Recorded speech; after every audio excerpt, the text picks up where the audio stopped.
ഒരു ബിസിനസ്സുകാരന്റെ വീട്ടിലേക്കല്ലേ നമ്മൾ കയറി ചെല്ലുന്നേ. എന്റെ മോള് അതിൻ്റെതായ ഗൗരവത്തിലൊക്കെ വരണ്ടേ.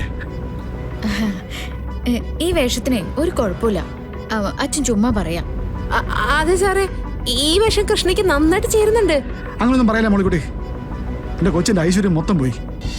എത്ര പേരെയാ ഒരേ സമയം ദ്രോഹിക്കുന്നതെന്ന് അറിയാവോ?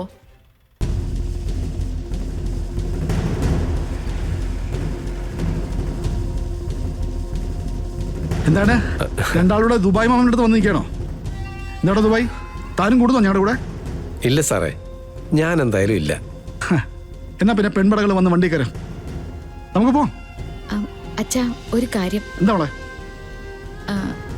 അതെ, പുഴയോരം വീട്ടില് ഞാൻ വന്നു കയറിയിട്ട് ആദ്യത്തെ വിഷു അല്ലേ, അതിന് കണി ഒരുക്കണ്ടേ, പൂജകൾ നടത്തണ്ടേ.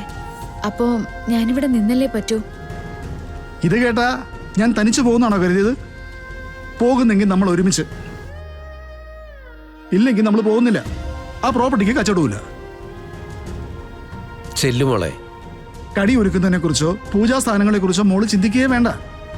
അത് നമ്മൾ തിരിച്ചെത്തുമ്പോഴേക്കും നമ്മുടെ പിള്ളേർ കൊണ്ടുവന്നിരിക്കും. പിന്നെ സന്ധ്യയ്ക്ക് മുമ്പേ നമ്മളിങ്ങ് തിരിച്ചെത്തില്ലേ, വന്നിട്ട് ഇതൊക്കെ ചെയ്യാൻ ആവോളം സമയമുണ്ട് മോളെ. അച്ഛൻ്റെ മോള് സന്തോഷത്തോടെ ചിരിച്ചോണ്ട് വന്ന് വണ്ടി കയറി പോട്ടോ. ശരി സാറേ. വാ മകളെ വാ. കുഴപ്പമൊന്നുമില്ലാതെ എന്റെ കൃഷ്ണമോളെ കാത്തോണേ.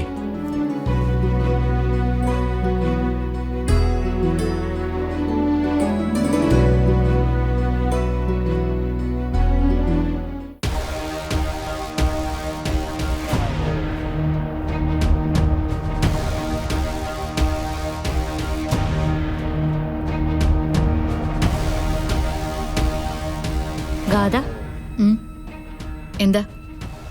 വല്ലാണ്ട് ക്ഷീണിച്ചു അല്ലേ? ഞാനിപ്പോ അമ്മയോട് ചോദിക്കായിരുന്നു, എന്തിനാ ഗാഥയെ കൊണ്ട് ഇത്ര കഠിന വ്രതമൊക്കെ എടുപ്പിക്കുന്നതെന്ന്.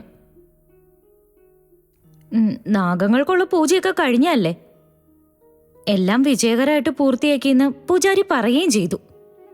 പിന്നെന്തിനാ ഇതിങ്ങനെ ആചരിക്കുന്നേ? മുത്തശ്ശി പറഞ്ഞതാ. ഓ, മുത്തശ്ശി പറയുന്ന വ്രതങ്ങളൊക്കെ കൂടി എടുക്കാൻ നിന്നാലേ ഈ ജന്മം അതിനേ സമയം ഉണ്ടാവുള്ളൂ. ഇവിടെ തൊട്ടടുത്ത വീടുകളിലുള്ള ആരെങ്കിലും ഒക്കെ മരിച്ചാലും അവിടത്തെക്കാളും കൂടുതൽ ചടങ്ങ് ഇവിടെ മുത്തശ്ശി നടത്തുക. മുത്തശ്ശിയുടെ ഓരോ ഭ്രാന്ത്, അല്ലാതെന്താ. അതെ ഗാഥ, ഇവിടെ ഇങ്ങനെ പട്ടിണി ഇരിക്കേണ്ട കാര്യമൊന്നുമില്ല. നമ്മളെ പോലുള്ള പെൺപിള്ളേർക്ക് 3 നേരം പട്ടിണി ഇരിക്കാനൊക്കെ പറ്റുമോ? അതിൽ കുറഞ്ഞുള്ള അനുഗ്രഹമൊക്കെ മതി. ഞാൻ ആരും കാണാതെ ഗാഥയ്ക്ക് കുറച്ച് ഭക്ഷണം എടുത്തോണ്ട് വരട്ടെ. ഗാഥ കഴിക്കൂ? വേണ്ട കീർത്തി, ഈ വ്രതങ്ങള് എന്റെ ആയുസ്സിനും ആരോഗ്യത്തിനും വേണ്ടിയുള്ളതല്ല, നവീന് വേണ്ടിയുള്ളതാ. നവീന് വേണ്ടി എന്ത് കഠിന പ്രയത്നം ചെയ്യാനും ഞാൻ തയ്യാറാ. അതിനൊരു തടസ്സവും വരാൻ പാടില്ല. പറയുന്ന കേക്ക് ഗാഥ. ഗാഥ ഒരു നേരം ഭക്ഷണം കഴിച്ചോണ്ട് നാഗദൈവങ്ങൾക്ക് എന്താ കിടന്ന ഉറക്കം കിട്ടില്ലേ? അതൊക്കെ ആളുകളുടെ ഓരോ അന്ധവിശ്വാസം. എല്ലാം ദൈവം കാണുന്നുണ്ട്, ദൈവത്തിന് കുറെ കണ്ണുണ്ടെന്നൊക്കെ. കീർത്തി ഇവിടുന്ന് പോവോ? എനിക്കിതൊന്നും സംസാരിക്കാൻ തന്നെ താല്പര്യമില്ല. ഞാൻ പറഞ്ഞേ ഉള്ളൂ. കീർത്തി പൊക്കോളൂ, എനിക്ക് കുറച്ചേരം തനിച്ചിരിക്കണം. പിന്നെ തനിച്ചിരുന്ന് ദൈവത്തിന്റെ അനുഗ്രഹം മൊത്തമായിട്ടങ്ങ് വാങ്ങിക്കാൻ പോവല്ലേ?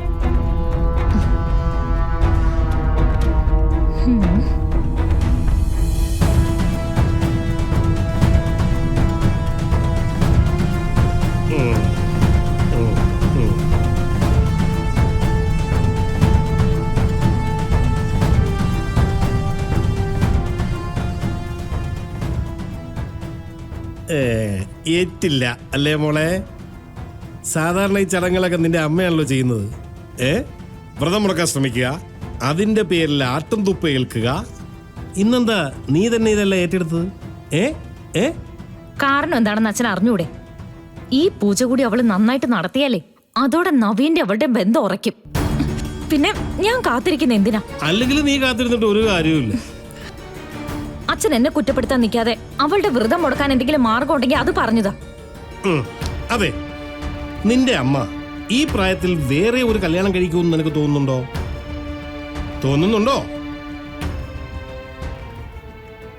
അങ്ങനെ നിന്റെ അമ്മയുടെ മനസ്സിൽ എന്തെങ്കിലും ആഗ്രഹം തോന്നിയാ അത് ഇവിടെ ഉള്ളവര് സമ്മതിക്കുമെന്ന് നിനക്ക് തോന്നുന്നുണ്ടോ?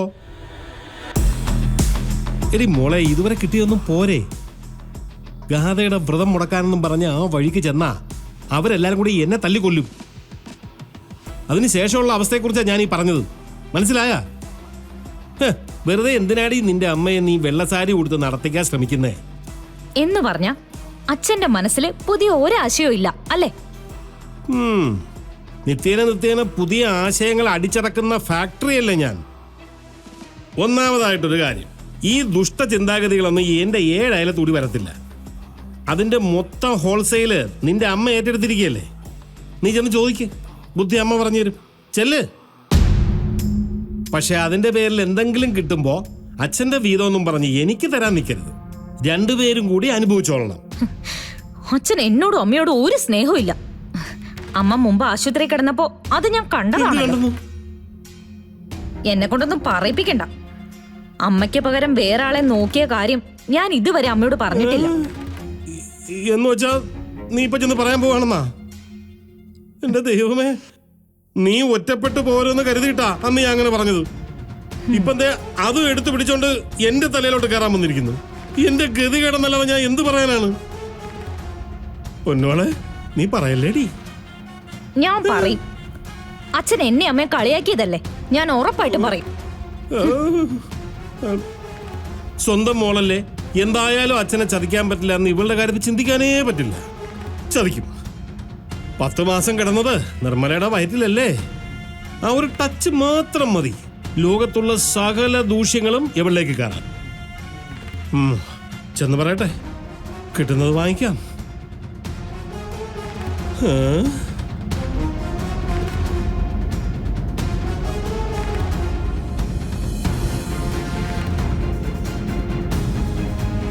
പിന്നെ കൃഷ്ണേ, കയ്യിലുള്ള മാസ്കും കൂടെ വെച്ചാലേ അവിടെ ചെല്ലുമ്പോ ആരും തിരിച്ചറിയൊന്നുമില്ല. നീ പേടിക്കണ്ട. ഇത് മോശമാണ് കേട്ടോ മോളിക്കുട്ടി. എന്താ എന്നോട് പറയാതെ രണ്ടുപേരും നമ്മുടെ രഹസ്യം? അത് പെൺകുട്ടികൾ തമ്മിൽ പറയുന്ന കാര്യ, സാറിനോട് പറയാൻ പറ്റില്ല.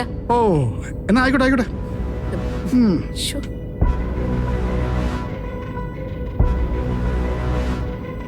എന്ത് വേഷം മോളെ ഇത്? സത്യം പറഞ്ഞ അച്ഛൻ ഇപ്പോഴേ ശ്രദ്ധിക്കുന്നേ. ഒരു ബിസിനസ്സുകാരന്റെ വീട്ടിലേക്കല്ലേ നമ്മൾ കയറി ചെല്ലുന്നേ. എന്റെ മോള് അതിൻ്റെതായ ഗൗരവത്തിലൊക്കെ വരണ്ടേ? ഈ വേഷത്തിനെ ഒരു കുഴപ്പമില്ല, അച്ഛൻ ചുമ്മാ പറയാം.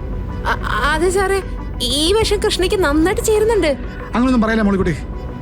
എന്റെ കൊച്ചിന്റെ ഐശ്വര്യം മൊത്തം പോയി. അല്ലെങ്കിൽ തന്നെ മോളെന്തിനാ ഈ ചൂട് സമയത്ത് ഈ ഓവർകോട്ടൊക്കെ ഇടുന്നേ? അപ്പം ഞാൻ എപ്പോഴും ഇടുന്നുണ്ടല്ലോ സാറേ. അത് നിന്റെ യൂണിഫോം അല്ലേ, അതുപോലെയാണോ മോളുടെ കാര്യം? ഈ ഡ്രസ്സേ ശരിയായില്ല.